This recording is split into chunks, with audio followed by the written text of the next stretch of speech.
আসসালামু আলাইকুম। কেমন আছেন সবাই? আলহামদুলিল্লাহ, আল্লাহর অশেষ রহমতে আমি অনেক বেশি ভালো আছি। কাছের ও দূরের, দেশ ও দেশের বাহিরের যে যেখান থেকে আমার আজকের ভিডিওটি দেখছেন, আশা করছি অনেক বেশি ভালো আছেন, সুস্থ আছেন এবং নিরাপদে আছেন। আরও একটা নতুন দিনে নতুন ভিডিও দেখার আমন্ত্রণ জানিয়ে শুরু করছি আমার আজকের ভিডিওটি। আশা করছি সকল আপু ভাইয়াদের কাছে অনেক বেশি ভালো লাগবে, আর ভালো লাগলে ভিডিওতে একটি লাইক দিয়ে কন্টিনিউ করার অনুরোধ রইল। আপনার একটি লাইকে আমি অনেক বেশি উপকৃত হব, আর অলরেডি যারা একটি লাইক দিয়ে দিয়েছেন তাদেরকে অসংখ্য ধন্যবাদ।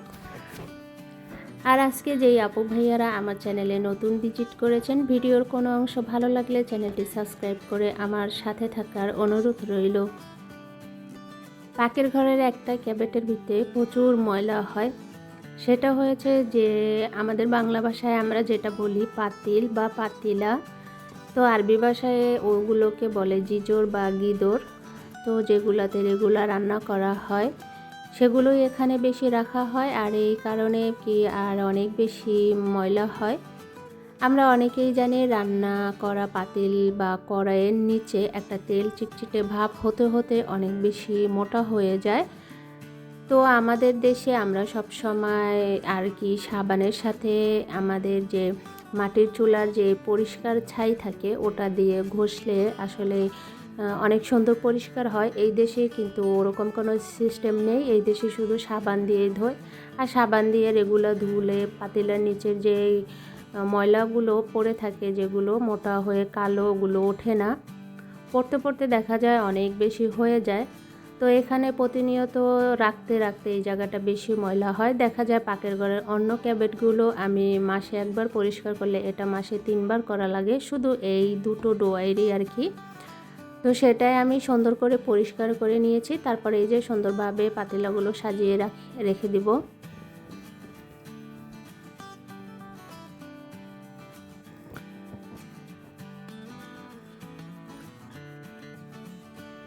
এই কাজটা শেষ হয়ে গেছে, এবার চলে যাব আমাদের পাকের ঘরে। ছোট্ট একটা রুম আছে এই যে এইদিকে, যেটাকে আরবি ভাষায় মাকজান বলা হয়।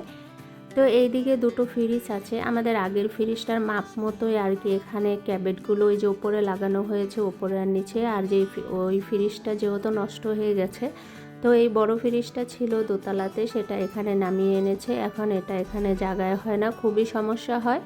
আর এই যে যত বস্তা দেখছেন, তেলের বোতল, চিনি, তারপরে চাল, এগুলো ছিল আমাদের যে মেহমান আসলে যেই রুমে থাকে আর কি, সেই রুমে। তো এগুলো হইতেছে আমার ম্যাডামের ভাইয়ের, এগুলো বাহারাইনে পাঠানো হবে। তো সে কারণে আর কি ওই রুমে মেহমান ঘুমায়, সেই কারণে এগুলো এখানে রেখেছি। আর ফ্রিজটা খুলতে খুবই সমস্যা হয় আর কি, ফ্রিজটা এইদিকে পেছনে ঘোরানো ছিল। তো ম্যাডাম বলতেছিল যে ফ্রিজটা এই দিকে আনতে, তো আমি একা মানুষ কেমনে কি করি, তারপরও টেনে হেঁচড়ে যাই হোক যতটুকু পেরেছি করেছি। এই যে ডিপ ফ্রিজটা যেটা, এটা এইদিকে বাইরে বের করে ফেলেছি, আর ওগুলো ওভাবে গুছিয়ে রেখেছি। যাই হোক, আগের চাইতে এখন অনেক বেশি সুন্দর হয়েছে আমি মনে করি। তারপরে আজকে রান্না করব না বলতে, কালকে যে রান্না করেছিলাম সেই রান্নাগুলোই আছে, তো সেগুলোই আর কি সবাই মিলে খেয়ে নেব।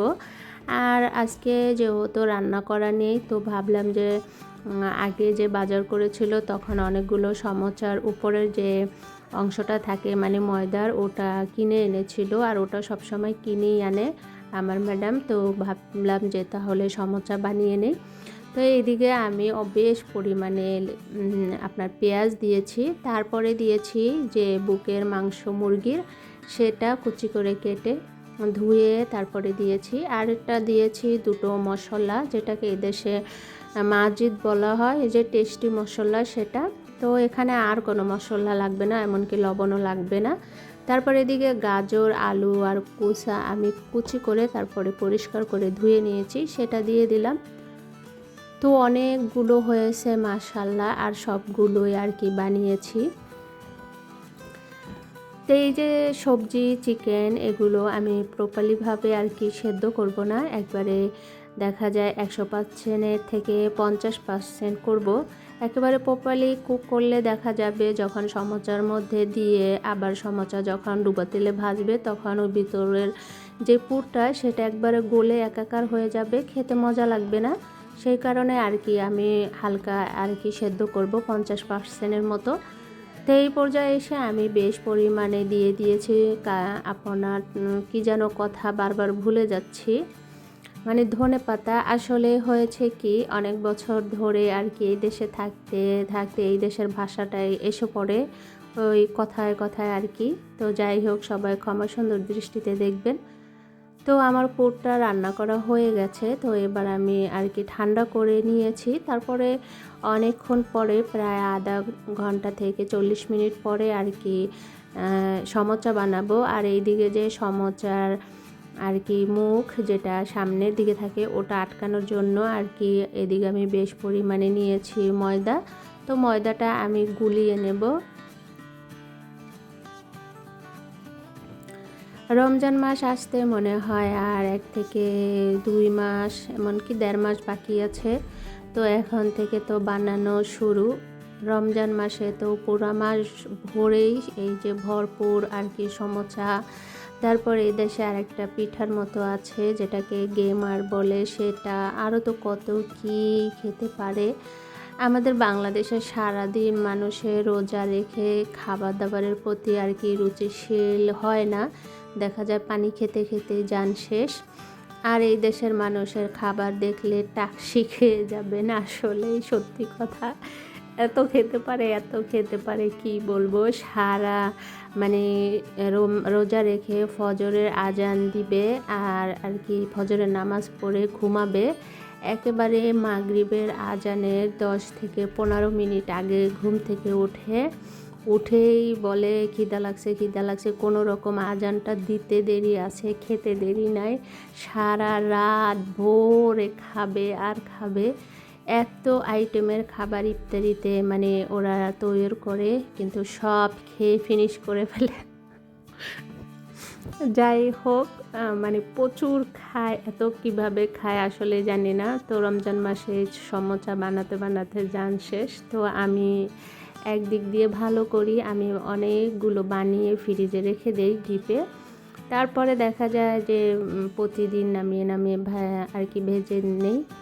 তো যাই হোক, এই যে আমি সমোচা বানাচ্ছি। তো এখানে 2 প্যাকেট সমোচা আছে। তো এগুলো সব বানাবো, যে এই পুরগুলো দিয়ে সব বানাবো। তো অনেকগুলো হবে। আমি যখন প্রথম এসেছি তখন কিন্তু পারতাম না, আমার ম্যাডাম আমাকে শিখিয়েছে।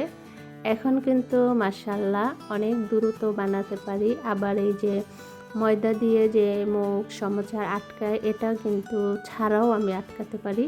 খুব সুন্দর হয়, খুব সুন্দরভাবে এখন বানাতে পারি। অনেক কিছুই এই দেশের আর কি রান্নাবান্না অনেক কিছুই পারি আলহামদুলিল্লাহ। আসলে চেষ্টা করলে মানুষ সবই পারে। কেউ তো আর মার পেটের থেকে শিখে আসে না, দেখতে দেখতেই আর কি শিখতে পারে বা শেখে।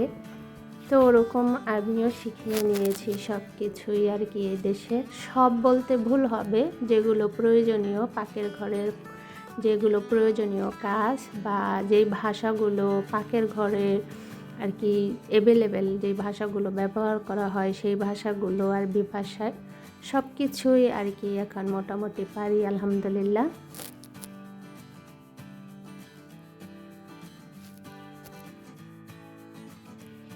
এই যে রমজান মাসের জনপ্রিয় একটা খাবার সমবোসা, আরবি ভাষায় বলে সমবোসা আর আমরা তো বলি সমোচা। তো যাই হোক, সবগুলো বানিয়ে নিয়েছি আমি অফ ক্যামেরায়, বাস কয়েকটা আপনাদের সাথে শেয়ার করেছি যে আমি কিভাবে বানাই।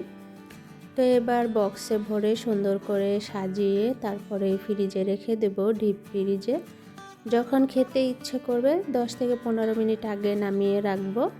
তারপরে আর কি একটু নরম হলে তারপরে ডুবো তেলে ভেজে চায়ের সাথে খায় বেশি ওরা। তো ভিডিওটা আজকে এই পর্যন্তই রাখবো। আগামী ভিডিও দেখার আমন্ত্রণ আগে থেকেই জানিয়ে রাখলাম। সবাই ভালো থাকবেন, সুস্থ থাকবেন, নিজেদের প্রতি অবশ্যই খেয়াল রাখবেন, আমার জন্য দোয়া করবেন। আমিও আপনাদের জন্য অনেক অনেক দোয়া করি। আল্লাহ আপনাদের সকলকে নেক হায়াত দান করুক, আমিন।